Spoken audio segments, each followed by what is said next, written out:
सफल होगी तेरी आराधना। एपिसोड 12। सच्चाई का आखिरी दाव। रात का अंधेरा और पुलिस की टॉर्च की रोशनी अब मेनका के अड्डे को एक युद्ध क्षेत्र में बदल चुकी है। मेनका, जो अभी अभी आराधना पर हमला करने वाली थी, एकाएक रुक जाती है। उसकी आंखों में हताशा और क्रोध का मिश्रण है, लेकिन वह हार मानने वालों में से नहीं है। आराधना अपने साहस को थामे मेनका के सामने डटकर खड़ी है। तुम्हारी सारी चालें अब बेकार है मेनका, वह दृढ़ स्वर में कहती है। मेनका हंसते हुए जवाब देती है, तुम्हें लगता है कि तुम मुझे रोक सकती हो आराधना? ये खेल अभी खत्म नहीं हुआ। तभी इंस्पेक्टर राठौर, जो गुंडे के हमले से उबर चुका है, अपने जवानों के साथ मेनका की ओर बढ़ता है। मेनका, अब कोई रास्ता नहीं बचा, हथियार डाल दो, वह सख्ती से कहता है। लेकिन मेनका की नजरें चारों ओर घूम रही है, मानो वह कोई आखिरी रास्ता तलाश रही हो। तभी उसका एक गुंडा, जो अभी तक छिपा हुआ था, अचानक धुआं छोड़ने वाला ग्रेनेड फेंकता है। गहरा धुआं पूरे अड्डे में फैल जाता है और अफरातफरी मच जाती है। इस मौके का फायदा उठाकर मेनका एक बार फिर भागने की कोशिश करती है। आराधना और माधव, जो धुएं में खांस रहे हैं, एक दूसरे का हाथ थामे रहते हैं। माधव, हमें उसे रोकना होगा, आराधना कहती है। माधव, जो अब तक पूरी तरह ठीक नहीं हुआ है, फिर भी हिम्मत जुटाता है और कहता है, तुम सही कह रही हो आराधना, मेनका को अब और नहीं भागने देंगे।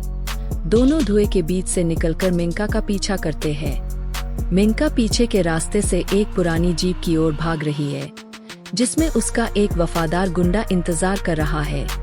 इधर इंस्पेक्टर राठौर और उसकी टीम धुएं से उबरकर स्थिति को नियंत्रित करने की कोशिश कर रही है।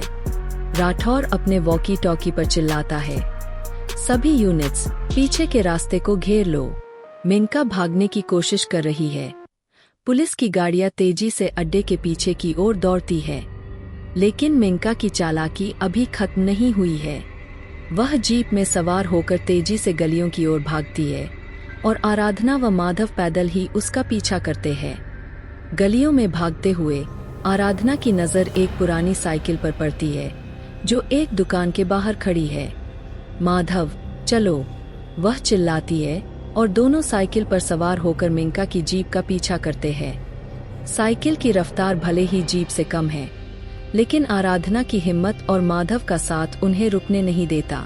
तभी मेनका की जीप एक तंग गली में फंस जाती है, जहां रास्ता बंद है। मेनका गुस्से से चिल्लाती है, इस गाड़ी को पीछे लो, जल्दी। लेकिन इससे पहले कि जीप पीछे हट पाए, आराधना और माधव वहां पहुंच जाते हैं। आराधना साइकिल से कूदकर मेनका की जीप के सामने खड़ी हो जाती है। मेनका, अब रुक जाओ, तुम्हारा खेल खत्म, वह कहती है। मेनका अपनी हताशा में जीप से उतरती है और आराधना की ओर बढ़ती है।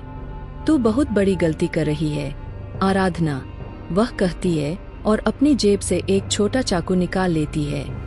माधव तुरंत आराधना को बचाने के लिए आगे बढ़ता है, लेकिन तभी पुलिस की गाड़ियों की सायरन फिर से गूंजती है। राठौर और उसकी टीम गली को घेर लेती है। राठौर मेनका को ललकारता है, मेनका, अब कोई चाल काम नहीं आएगी, हथकड़ी के लिए तैयार हो जाओ। मेनका, जो अब पूरी तरह घिर चुकी है, चाकू फेंक देती है और हार मानने को मजबूर हो जाती है।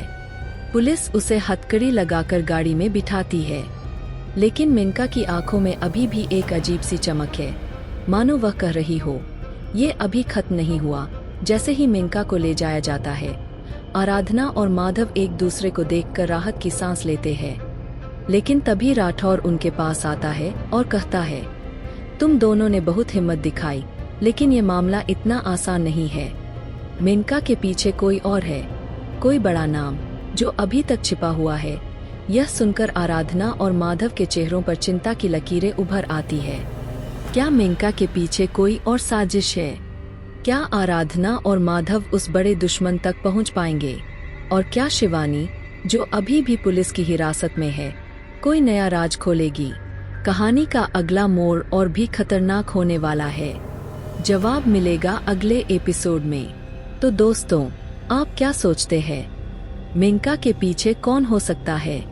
क्या आराधना और माधव की जोड़ी इस नई चुनौती से पार पाएगी?